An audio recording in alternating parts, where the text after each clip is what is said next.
Welcome. In front of me is a OnePlus Pad, and today I'll show you a couple of tweaks and tricks you can do on this device.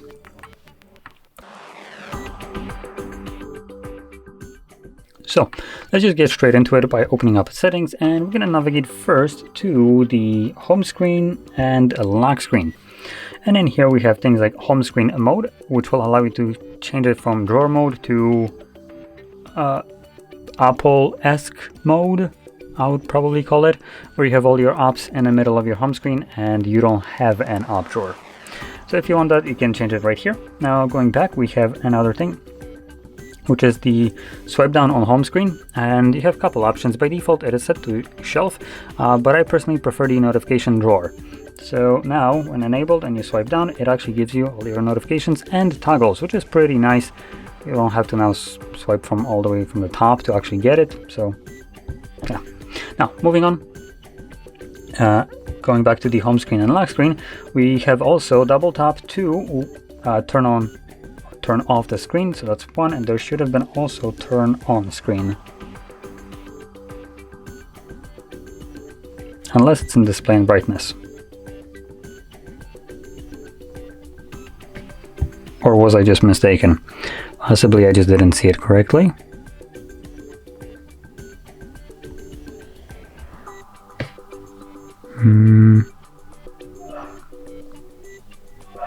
Oh wait, no.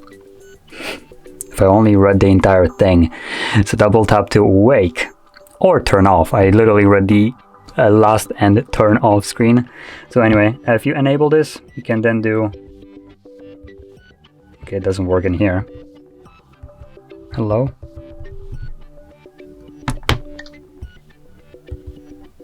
So it wakes it up, but it doesn't want to put it to sleep. Apparently, you don't get to turn off the display, even though it says it. Double tap to wake or turn off screen. Oh well. Anyway, so it looks like turning off doesn't really function, but at least turning it on does, and it's something that I was looking for anyway to show, because it is more useful. There we go. Than actually just finding the power button and then unlocking it, so you can double tap instead. Now anyway, let's move over to the display and brightness. Now here we have a dark and light mode, so if you like that dark theme, you can enable it in here. Now you also have additional settings for it right here with a schedule, and when enabled it gives you the option to select it to be under based on sunset to sunrise or on a custom timer, and this will make it so the mode turns on and off at a provided time, so it switches between these two light and dark modes. And because of that, you can have basically best of both worlds. During the daytime you can have it set to light, and during the nighttime you can have it set to dark, which I would consider to be the best option.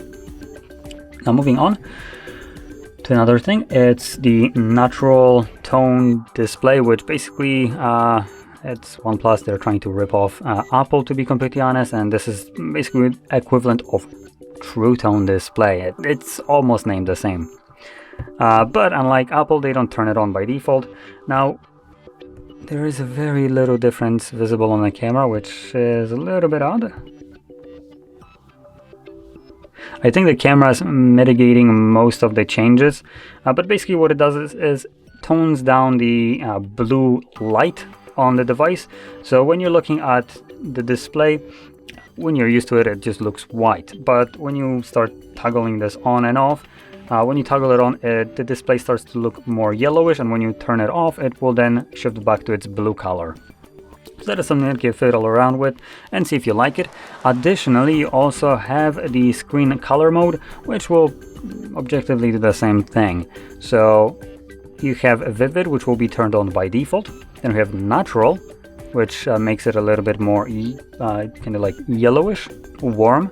And then we have real, so faithfully reproduces the colors of the real world, so we can turn that on if that is something that you want. And personally, I'll be going with this one. I find that the vivid mode on all the devices is a little bit overdone, and the images just look way too saturated.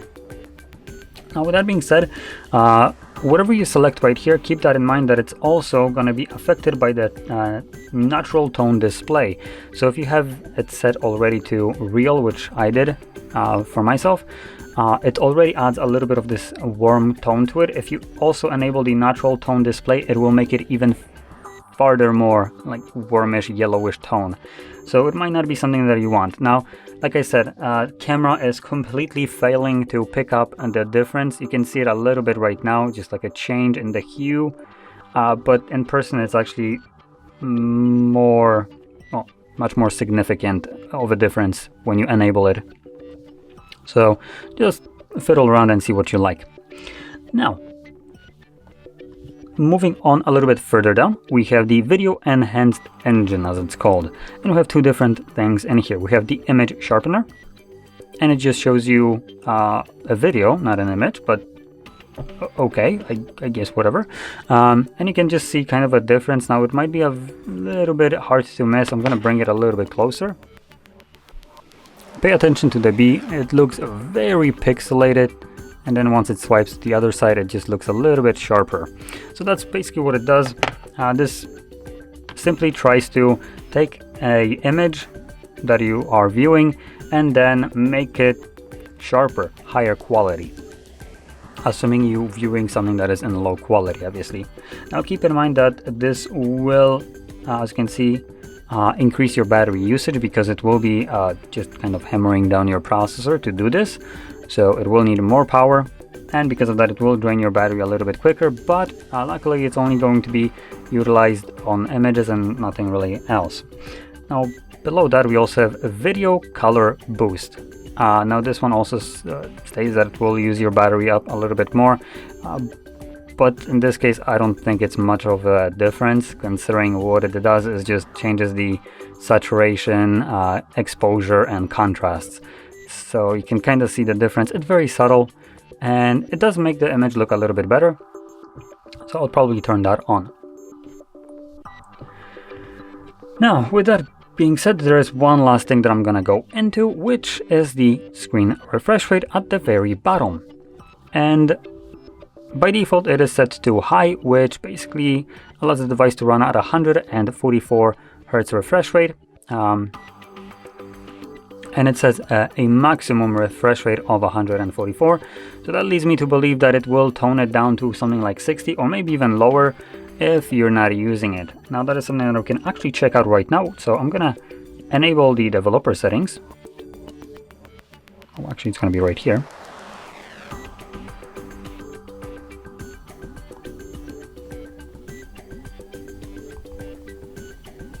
There we go, we have our developer options enabled. Find it. Now hopefully OnePlus didn't remove the frame rates in here.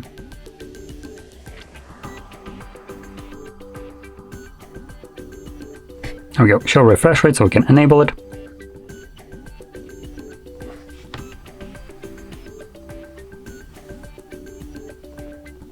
Let's get into the display. We can again go to refresh rate, and it's set to high, and it looks like it's not actually going any lower. Obviously, if you change it to 60, it automatically can see it. One other thing interesting, it's running at 120 instead of the 140, even though I'm literally scrolling down, so it should be running at 140. So there is a little bit of a trickery going on here, a bit of a scam, I would argue. Because if it's not running on your home screen at 144 like it's supposed to, then it's most certainly not going to be running in games. So yeah, bit odd. But going back to this option, the reason I'm putting it out in here is because in this case, actually, if you're planning to preserve your battery life, I would recommend changing it to standard, which will be running at 60 frames. Now this will make the scrolling like up and down look a little bit choppier, as you can kind of see it right now. So it doesn't look as nice and smooth compared to now, being a nice blur, like nice smooth mess, rather than what it was here.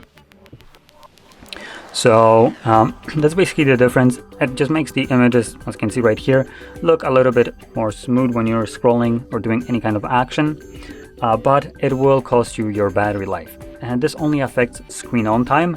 So when you lock the device, it will not be affecting your battery, only when you're actually using the display like I am right now. And because the high doesn't actually have like variable refresh rates right here, it's running permanently at 120, completely removing the actual good options of other devices that decide to drop the refresh rate of the display down to something like 60 when it doesn't need it. And right now, it doesn't need 120. It's a freaking image. I could take a picture, print it out, put it on here, and it's basically going to look the same. So there's no reason for this display to be refreshing at 120 right now, and because of that, it will be consuming more of your battery life. So hopefully that gave you a little bit of an insight of what you might want to pick. But with that being said, hopefully you found this video helpful. If you did, don't forget to hit like, subscribe, and thanks for watching.